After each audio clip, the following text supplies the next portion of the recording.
Salut à tous, c'est Alexandra de la boutique d'astronomie Enastros à Strasbourg. On se retrouve aujourd'hui car je vais vous expliquer comment utiliser votre télescope. C'est parti.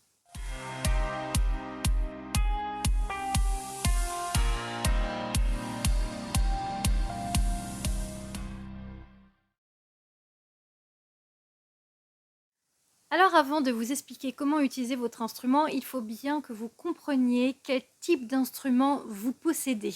Parce qu'en fait, il y a différents types d'instruments, différents tubes, que ce soit une lunette astronomique, un télescope de type Newton, un télescope de type Maksutov ou Schmidt-Cassegrain, ou même encore les Mellon, il y a également les Richter-Chrétien. Vous en avez en fait différents. Après, généralement, on retrouve principalement les Lulu, donc les lunettes, et les télescopes de type Newton qui sont assez intuitifs d'utilisation. Il n'y a rien de compliqué. Vraiment, en fait, c'est juste la lumière rentre à l'avant du tube. Voilà, alors pour la lunette, c'est de la continuité. D'ailleurs, si vous regardez dans votre lunette comme ça, c'est une longue vue. Hein, donc la lumière rentre et sort à l'arrière. Il y a une lentille et vous placez l'oculaire à la fin. Pour le télescope de type Newton, la lumière rentre, va se réfléchir sur le miroir primaire qui est un petit peu courbé, va aller sur le secondaire et sort de côté. Pareil pour les Schmidt-Cassegrain, les Maksutov, la lumière rentre à l'avant, se réfléchit sur le premier miroir, deuxième miroir sort à l'arrière. Donc ce n'est pas un grossissement, c'est seulement une captation de lumière. On ne voit pas à travers les nuages, ce n'est seulement qu'un grossissement, comme une loupe. Je sais que ça peut paraître dingue de dire ça en fait, mais souvent sur les forums, je vois des gens en fait qui pensent que le télescope il voit à travers les nuages. Non, non, ça marche pas, hein. C'est juste, ça grossit seulement. Voilà, il n'y a rien de particulier. C'est de l'optique très simple, en tout cas pour le plus simple qu'on peut avoir. Mais voilà, il n'y a pas de magie particulière dans un télescope. Dans un tube, en tout cas. Lorsque vous avez repéré quel type de tube vous avez différentes montures azimutales, montures équatoriales. J'avais fait déjà des vidéos dessus, je vous les mets en descriptif juste en dessous avec les liens. Donc comprendre les maniabilités de ces deux instruments, l'azimutale de droite-gauche au bas, pour l'équatoriale, l'ascension droite et la déclinaison. Donc les deux maniabilités ne sont pas les mêmes, sachant que pour l'azimutale, vous avez juste à poser et à pointer. Pour l'équatorial, il va falloir le positionner de manière à pouvoir compenser le mouvement de rotation de la Terre et donc faire la mise en station et l'équilibrage.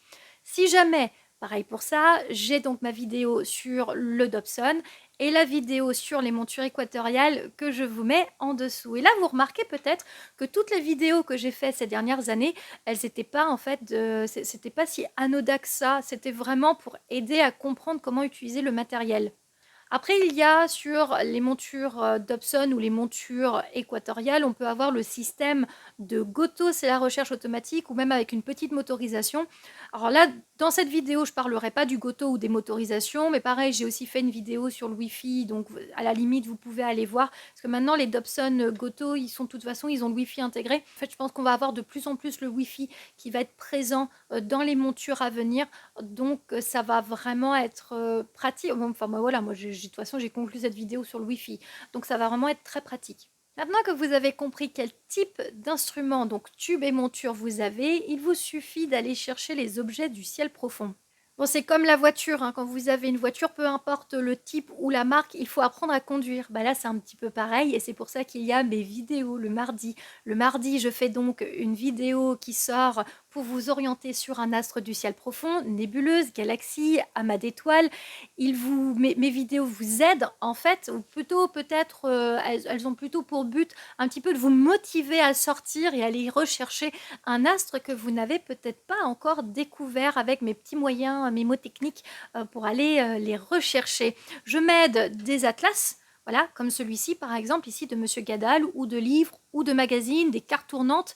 Alors moi je suis un petit peu à l'ancienne, je suis un peu vintage, à part le logiciel Stellarium en complément qui vient m'aider des versions papier.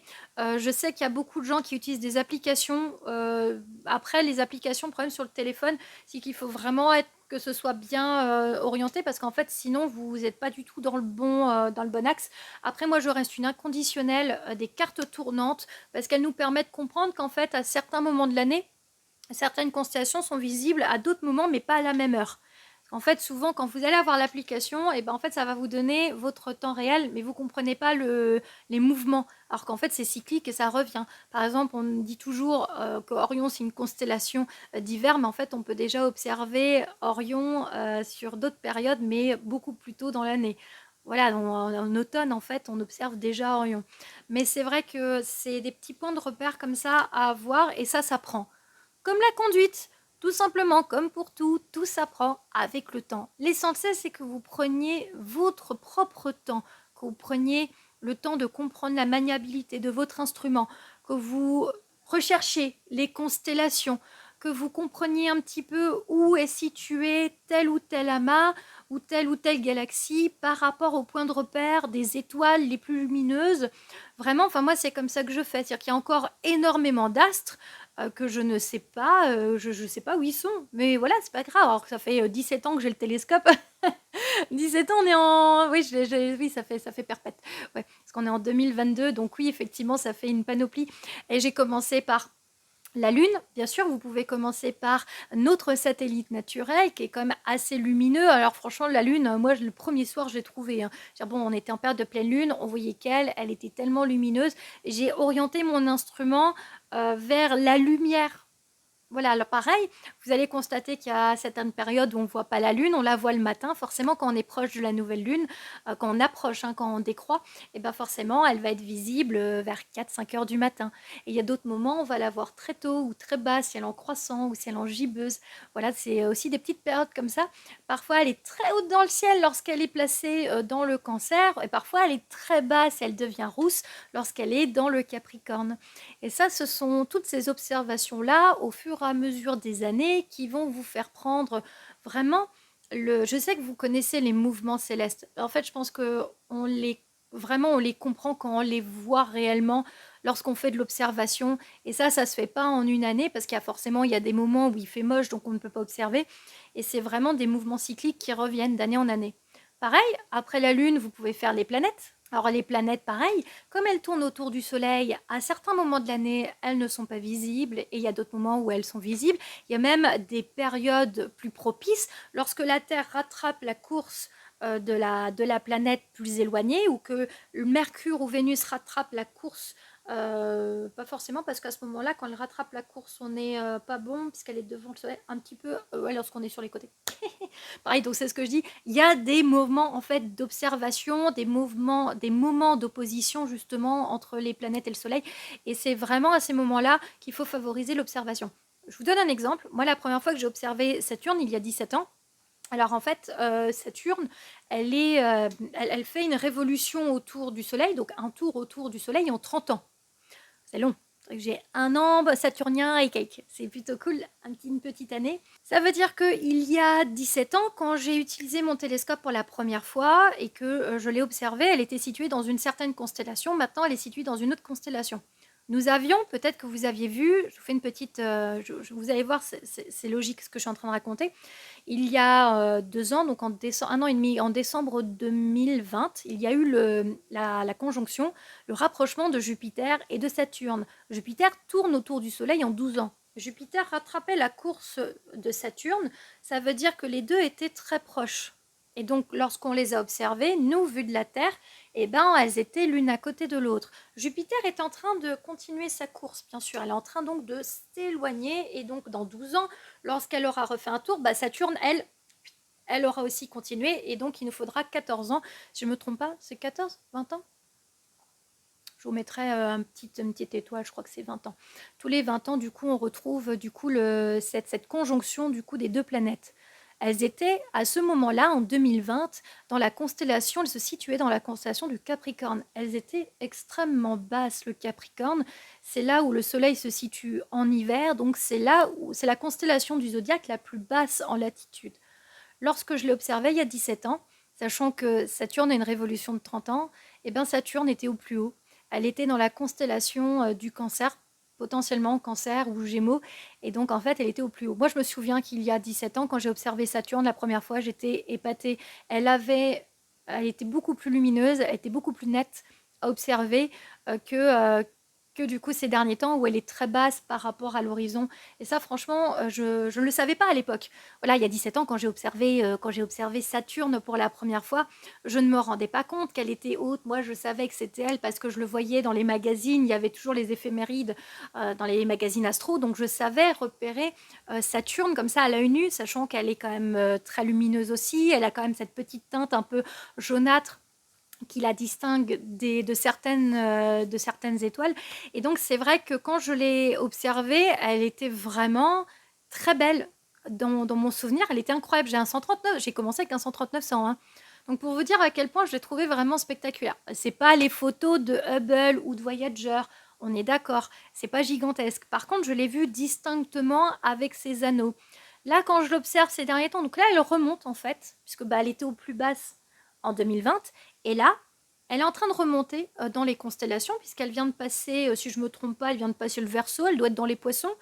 Mais voilà, donc en fait, elle va remonter. Et donc, dans un peu plus d'une dizaine d'années, Saturne sera de nouveau haute sur l'écliptique dans le taureau, bélier, taureau, cancer, gémeaux. Ça va être très beau à observer. C'est de la patience. L'astronomie, si vous ne le saviez pas, je pense que je ne vous apprends rien. C'est l'école de la patience. Quand je vous dis qu'il y a des phénomènes dans plusieurs années, voilà, les éclipses pareil. Là, on avait l'éclipse lunaire le mois dernier, et puis on avait, enfin il y a 2 mois, du coup, non, le mois dernier, oui, en mai. Et voilà, et je sais qu'en 2026 aussi, on a une très belle éclipse solaire le 12 août qui va être spectaculaire, quasiment totale chez nous. Hein, en fait, elle sera totale au nord du Portugal, donc nous, on l'aura quand même sur un gros pourcentage. Et c'est vrai que voilà, c'est tous ces phénomènes, c'est de la patience, mais c'est ça qui est beau avec l'astronomie, vous prenez le temps qu'il vous faut. Quand vous avez fait la Lune et les planètes, faites les objets du ciel profond. Vous avez appris la maniabilité avec du coup des astres lumineux, entraînez-vous sur cela et après seulement prenez le temps pour aller rechercher manuellement bien sûr. Si vous avez un Dobson classique ou une monture équatoriale sans système de recherche automatique de Goto, prenez le temps tranquillement voilà, d'aller rechercher. Ça demande un peu parfois de minutie. Favoriser aussi les ciels éloignés, en fait le ciel, pardon, éloigné des lumières des grandes villes, bien sûr, pour améliorer, pour vraiment faciliter votre recherche des astres du ciel profond. Si vous avez un système de Goto, je crois que je me répète, mais par contre c'est quand même particulier puisqu'en fait il va falloir quand même faire l'étalonnage sur des étoiles avant et une mise en station assez précise avant d'aller rechercher vos astres du ciel profond. Mais si vous arrivez à faire ces deux petites choses-là, généralement après on tombe quand même assez juste. Si vous avez une azimutale en Goto, vous posez, vous faites votre étalonnage et c'est parti pour les observations. Voilà, c'est quand même un petit. Je dirais pas que c'est plus simple.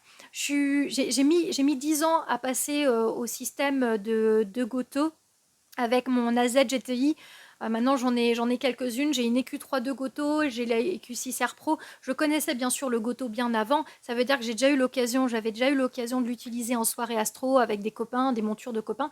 Mais effectivement, par contre, c'était une espèce de. C'est une étape en fait pour moi. J'ai voulu apprendre à connaître mon ciel manuellement, grâce bien sûr voilà, à ce type de livres et d'aide. Et après, je me suis dit, c'est le moment de s'améliorer. Il y avait vraiment des astres où je galérais un petit peu. Par exemple, je me souviens, M81 et M82, j'avais vraiment beaucoup de mal à les chercher en manuel, surtout que au moment où je les observe, ils sont vraiment du coup au zénith. Et j'avais vraiment beaucoup de difficultés au début. Et en fait, il a fallu que je les cherche une première fois avec le système de Goto pour après me dire ah c'est ça, ok je vais aller du coup le chercher, il est là, je vais aller le chercher en manuel. Et du coup le Goto n'a été finalement qu'un petit plus. C'est un GPS en fait le Goto, c'est comme le GPS en fait finalement dans votre voiture. Le GPS vous apprend pas à conduire, non il vous aide à trouver et il vous cherche, il vous fait le chemin. Rien ne vous empêche d'utiliser une carte routière. Oh là là, je parle d'un truc que ça se trouve certains ont oublié les cartes routières. J'en ai toujours une dans ma voiture. Parce que le GPS, il m'a déjà fait des surprises à tomber en panne ou à me faire des chemins dans des petites routes improbables. Et donc forcément, bah là, la carte routière est quand même pour moi indispensable. Bah là, c'est pareil. Voilà, donc je reste un petit peu de l'ancienne école, mais par contre, c'est une méthode qui marche depuis des années. Voilà, et c'est celle que tous les grands astronomes ont fait également. Toutes les personnes que vous soirez, les anciens, si je peux me permettre de les appeler avec beaucoup de respect. Quand je dis anciens, ça veut dire ceux qui ont des connaissances, voilà, c'est ceux qui font ça depuis tellement d'années. Et ils font ça justement depuis à une époque où on n'avait pas les systèmes de recherche automatique. Dans les années 80-90, on avait encore des vieux Célestrons et des Pearl Vixen, pour ceux à qui ça peut rappeler des beaux souvenirs d'observation. En tout cas, voilà, c'est vraiment comme ça que moi je vous le dis. Je sais que cette vidéo est un petit peu longue. Euh, Prenez le temps, comme dit, voilà, il n'y a rien de compliqué. N'hésitez pas à aller voir mes autres vidéos, bien sûr, que j'ai faites ces dernières années qui vous permettront de bien comprendre en fait justement les différentes étapes, que ce soit au niveau des montures, des tubes ou même les mardis de la recherche des objets du ciel profond. Mes vidéos sont là justement pour vous aider. Je vous remercie d'avoir regardé ma vidéo jusqu'au bout. Incroyable, vous êtes encore là. J'espère qu'elle vous plaira. En fait, la plupart des gens savent déjà comment utiliser leur instrument, ceux qui verront ma vidéo. Je ne sais pas à quel moment vous la verrez. En tout cas, n'hésitez pas à aller sortir votre télescope ou votre lunette astronomique, bien sûr, votre instrument d'observation, paire de jumelles.